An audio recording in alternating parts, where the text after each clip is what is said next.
In today's video, I'm going to teach you how to turn off Notion Auto Start on startup on your PC. By the end of this tutorial, Notion will stop opening automatically every time you turn on your computer, which can help your system start faster and feel a bit more responsive. First, make sure you're on your Windows desktop with everything loaded. Look at the bottom of your screen for the taskbar, where you can see the Start button, the time and date, and icons for any open apps like your browser or folders. This is where we're going to begin.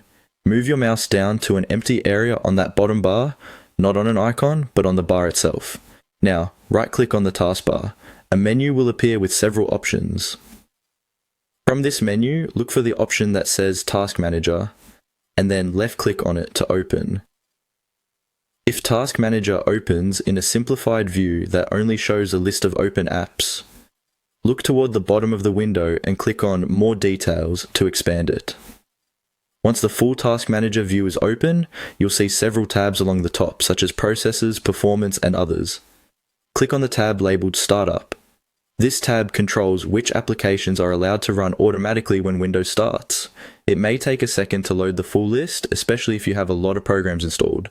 Once it's loaded, you'll see a list of apps along with their status and startup impact. Now, scroll through this list until you find Notion. The apps are usually listed alphabetically, so you can move down to the section where N appears and look for Notion in the name column. When you find Notion, click on it once to highlight it. Then right-click on Notion in the list. A small context menu will pop up. From this menu, click on Disable. After you do this, you should see the status for Notion change from Enabled to Disabled in the Startup tab. That's all you need to do. The change takes effect the next time you restart your PC. Notion will still be installed and fully usable, but it will no longer open automatically when Windows starts.